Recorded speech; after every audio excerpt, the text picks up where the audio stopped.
Hello guys, कैसे हैं। आज हम जा रहे हैं सिंगवेरपुर, जहां भगवान श्री राम अपने वनवास की यात्रा शुरू किए थे, जहां उनका प्रथम पड़ाव था वनवास की यात्रा के लिए अयोध्या के बाहर।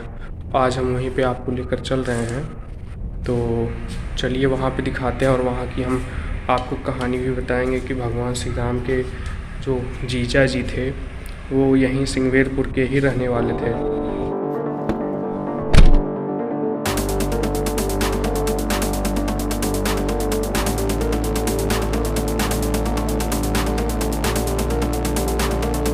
आपका सिंगवेरपुर में स्वागत है।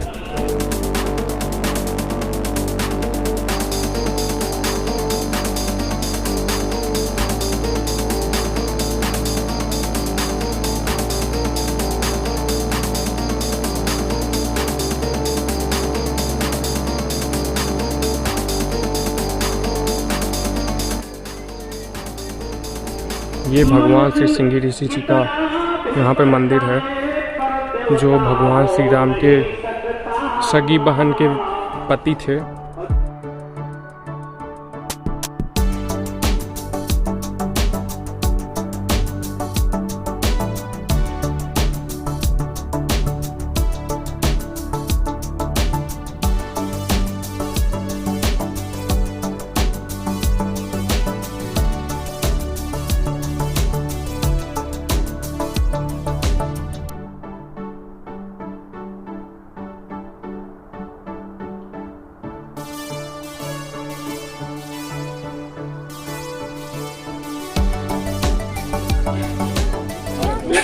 कैसे हैं? बहुत अच्छे हैं।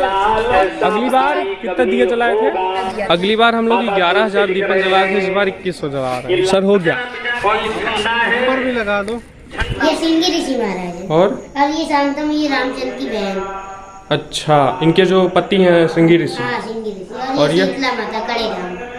तो मतलब शीतला माता का भी यहाँ कुछ है? मतलब का वो मेला लगता है ना एक। अच्छा, इसलिए मूर्ति लगाई है। भगवान राम और माता सीता का नहीं है? नहीं है। उनका मंदिर कहाँ है? उनका मंदिर आप इधर देखेंगे, रथ वो उस पे बैठे हैं। अच्छा, चलो। ये किसका है? इसमें भी है राम लक्ष्मण। अच्छा अच्छा, चलो। क्या नाम है तुम्हारा? हमारा नाम नितिन पुष्पका है। यहीं रहते हो? हाँ। क्या करते हो? यही। भगवान की सेवा। हाँ। चलो। हमारे पिताजी रहते हैं, हम आज नहीं हैं। अच्छा, चलो। कौन सी क्लास में पढ़ते हो? हम 7th में पढ़ते हो? इतने कैसे छोटे हो तुम? अच्छा चलो, कोई बात नहीं।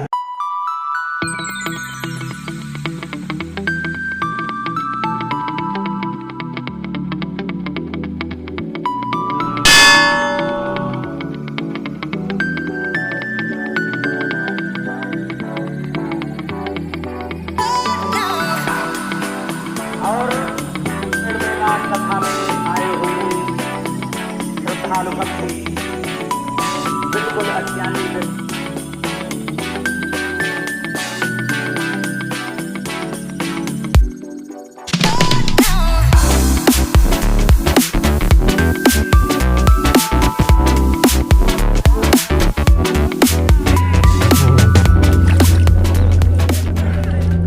तो अभी हम माँ गंगा के तट पे आ गए हैं।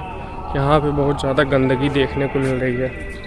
आप देख सकते हैं कितनी ज़्यादा गंदगी फैली है।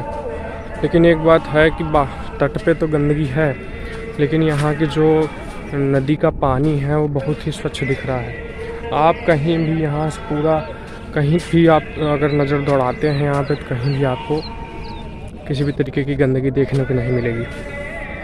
और ये हमारे पीछे मंच बना हुआ है। यहाँ पे माँ गंगा की आरती होती है रोज़ शाम को, और वहाँ सामने हम लोग उधर जो है सिंह ऋषि का आश्रम है, और वहाँ पर हम लोग अभी दीप जलाने के लिए आए हैं। यहाँ पे राष्ट्रीय रामायण मेला का आयोजन किया जाता है। आपको हम यहाँ पे यहाँ की कहानी बता देते हैं कि यहाँ ये जो तीर्थ स्थल है किस वजह से इतना प्रसिद्ध है। तो यहाँ पे जो सिंगवेरपुर नाम पड़ा है, यहाँ के सिंह ऋषि थे। ऋषि कश्यप के पुत्र, उनका नाम ध्यान नहीं आ रहा है, अगर आएगा तो हम आपको स्क्रीन पे यहाँ लिख देंगे। उनके पुत्र थे सिंगी। तो जो सिंगी ऋषि थे उन्हीं के नाम पे ये सिंगवेरपुर पड़ा है। और ये सिंगवेरपुर में आप कह सकते हैं कि श्री राम जी के जीजा का ये यहाँ घर है। यहीं श्री राम जी के जीजा रहते थे, जो माता कौशल्या की पहली पुत्री थी, माता शांता। तो माता शांता जो थी, माता कौशल्या की पहली पुत्र थी, जो कौशल्या माता ने उन्हें अपनी बहन अंग देश के राजा जो थे, उनकी पत्नी को, वो कौशल्या माता की बहन थी, तो उन्होंने उनको गोद दे दिया था। तो उन्होंने एक बार अंग देश में पूरी तरीके से क्या बोलते हैं कि सूखा पड़ गया, तो वहाँ पे सिंगी ऋषि बुलाए गए। उन्होंने यज्ञ किया, तो वहाँ पे फिर से सूखे की जो समस्या थी वो ख़त्म हो गई। तो अंग देश के राजा ने खुश होके अपनी पुत्री शांता का विवाह सिंगी ऋषि से कर दिया। तो बाद में जब माता शांता का विवाह सिंगी ऋषि से हो गया, तो अब दशरथ जो थे, अब वो बूढ़े होते जा रहे थे।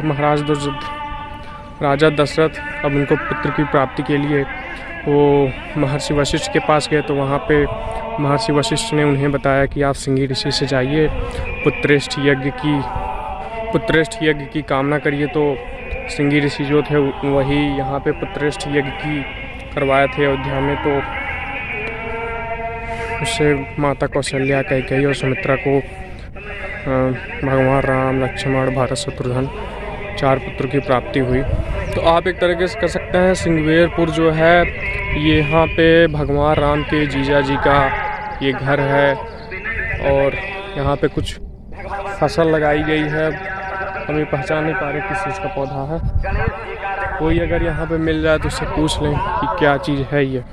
तो यहाँ पे जो लोग यहाँ पे दर्शन करने आते हैं, वहाँ पे अधिकांश लोग पुत्र की प्राप्ति के लिए यहाँ पे सिंगी ऋषि का आशीर्वाद लेने आते हैं कि उन्होंने महाराज दशरथ को 4 पुत्र यज्ञ करवा के दिए थे। और यहाँ माँ गंगा जी का घाट भी है, तो यहाँ पे वो स्नान करते हैं। तो यहाँ की ये जो तीर्थ स्थल है, खास इसी के लिए यहाँ पे प्रसिद्ध है। तो अभी थोड़ा शाम हो जाए तो उसके बाद हम लोग यहाँ पे दीपक जो है जलाएंगे। उसके बाद दीपक जलाएंगे, फिर गंगा आरती होगी। उसके बाद हम लोग फिर वापस अपने हॉस्टल जाएंगे। अच्छा, हमें ये पता चल चुका है ये लौकी का पौधा है। मुझे लौकी लग रही थी, लेकिन अब यहाँ ये नदी के किनारे लगा था, तो हमें लगा हो सकता है कुछ और चीज़ हो, इसलिए मैं थोड़ा सा कंफ्यूज हो गया था। अभी एक लोग मिले, उनसे पूछा तो बताया कि लौकी का पौधा है। अच्छा, आप लोग सोचते होंगे कि यहाँ जो नदी के किनारे ये जो ज़मीन में जो इकट्ठा करके लोग लगाते हैं, वो क्या उन्हीं की ज़मीन होती है? जैसे हम लोगों को खेत होता है 1 बीघा, 1 एकड़, 1 हेक्टेयर, तो क्या ऐसे होता है? तो यहाँ भी बताया कि यहाँ जो अगल बगल के लोग हैं, यहाँ गंगा जी के किनारे रहने वाले लोग हैं, वो लोग यहाँ पे जितना इलाका मतलब घेर लेते हैं किसी लकड़ी से या मेड़ बना के घेर लेते हैं, तो उतना इनका हो जाता है। उसी में ये अपना जो फसल होती है उसको लगाते हैं। कोई बाहर से आकर अगर सोचे मैं यहाँ पे इसको अपना ज़मीन इकट्ठा करके इसको करूँ, तो वो नहीं कर सकता। यहाँ पे लोगों के लिए अच्छा है कि आप जितना ज़्यादा इसको घेर सकते हैं, उतनी ज़मीन आपकी हो जाएगी, उतनी ज़्यादा फसल आप वहाँ पे ले पाएंगे। तो ये अच्छा सिस्टम है।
सारा कार्यक्रम ख़त्म करने के बाद हम लोग वापस अपने कॉलेज की तरफ जा रहे हैं। बस आ गई है कॉलेज।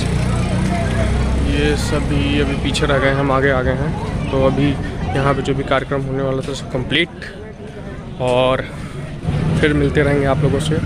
जय श्री राम।